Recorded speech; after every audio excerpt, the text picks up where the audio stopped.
भरोसा रखिए, जब टिकट बटेगा उसके बाद अगर कहीं आरोप लगा और आरोप में आपको कोई सच्चाई दिखी कि प्रशांत किशोर छोड़िए, जन सुराज में भी किसी ने पैसा लेकर किसी को टिकट दिलवा दिया, ये आरोप अगर प्रूफ हो जाए, आप जिस दिन बता दीजिएगा उसी दिन राजनीति छोड़ देंगे।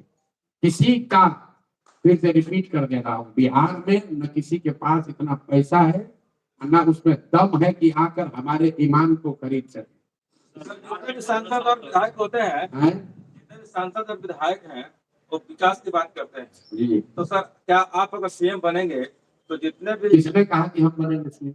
नहीं, हमें फ्यूचर अगर मगर क्या होता है, अगर मगर क्या होता है, अगर जन स्वराज की सरकार बनेगी तो बिहार में विकास की बात होगी, शिक्षा रोजगार की बात होगी, और आप देखेंगे कि भ्रष्टाचार को कितनी कड़ाई से तो यहाँ रोका जाए। जितने भी सांसद विधायक का पेंशन और जो लाभ लेते हैं हारने के बाद, सब नियम जो खत्म कर देंगे, नहीं हटाएंगे, हम गलत बात नहीं बोलते। बिहार सरकार और बिहार में लोगों की स्थिति इसलिए नहीं खराब है कि जनप्रतिनिधि को पेंशन मिल रहा है।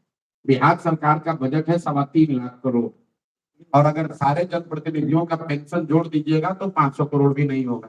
500 करोड़ भी बड़ी राशि है, उसको भी देखा जाएगा, लेकिन उसी 500 करोड़ की वजह से बिहार गरीब नहीं है। आप लोग, इसको अंग्रेजी में कहावत है, missing the jungle for the wood, मतलब जंगल चल रहा है वो नहीं देख रहे, लकड़ी पकड़ के बैठे हुए। ये दूसरे नेताओं की तरह हम ये बयानबाजी नहीं करते हैं कि हम आएंगे तो सबका पेंशन रोक देंगे। हम तो ये चाहते हैं कि जनप्रतिनिधियों का पेंशन और बढ़े, लोग इतनी तरक्की हो कि बिहार में लोगों की आमदनी बढ़े, लोगों को रोजगार बढ़े और जनप्रतिनिधियों का भी मानदेय बढ़े। गोवा में, ध्यान से सुनिए, गोवा में प्रति व्यक्ति आय है 2 लाख रुपए, वहां पर एमएलए को सबसे ज्यादा मानदेय मिलता है देश में। बिहार में प्रति व्यक्ति आय है देश में सबसे कम, और यहाँ सबसे कम लोगों को मिलता है मानदेय।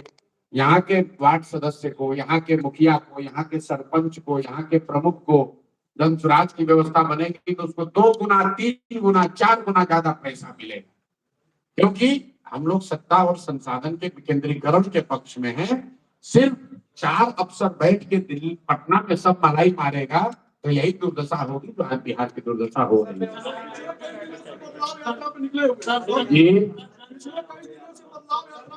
अरे एक ही आदमी टाइम को सवाल कीजिएगा, हो गया। व्यवसायिक आयोग का गठन होने, कितना आयोग बिहार में बना कि सरकार खुद से भूल गई है कि कितना आयोग हम बनाए हैं और आयोग का काम क्या है। तो छोड़ो यार, कब से पत्रकारिता कर रहे हो, कम से कम 25 को आयोग में हम लोग खुद देखे कौन बनता है। आयोग किस लिए बनाया गया है? ये राजनीतिक एडजस्टमेंट के लिए किसी को आयोग का बना दिया। एक लाल बत्ती तो पहले मिलता था तो भी नहीं मिल रहा, एगो एम्बेसडर कार मिल गया, एगो हवलदार सुरक्षा में मिल गया, लोग का जीवन इसी में चला गया और इसी में आप लोग भी लगे हुए हैं। वही आयोग बना दो, उससे क्या हो जाएगा?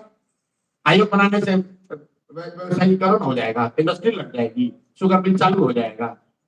ऐसा 1000 आयोग चल रहा है। जन स्वराज के द्वारा जो उम्मीदवारों का दावेदारी फॉर्म भरा जा रहा है, तो रिजर्व कैटेगरी की जो भी सीटें हैं वहाँ पे जो रिजर्व कैटेगरी के कैंडिडेट उनसे भी उतना ही शुल्क लिया जा रहा है जहाँ पे? बिल्कुल लिया जाएगा, क्योंकि हम लोग रिजर्व अनरिजर्व नहीं मानते।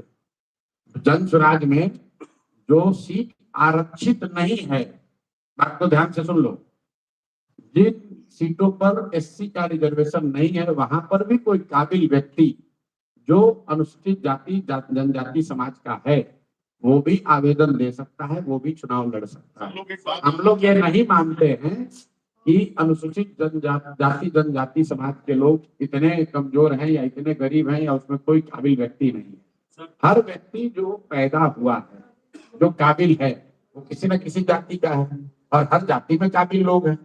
ये आपकी सोच है, सामंतवादी सोच है, जो ये कहता है कि भाई अनुसूचित जनजाति है, अनुसूचित जाति है, इसको हाथ पकड़ के ही चलाना पड़ेगा। हम लोग ऐसा नहीं सोचते हैं। जन स्वराज में कोई दलित प्रकोष्ठ नहीं है, अति पिछड़ा प्रकोष्ठ नहीं है, मुसलमानों का अलग से प्रकोष्ठ नहीं है।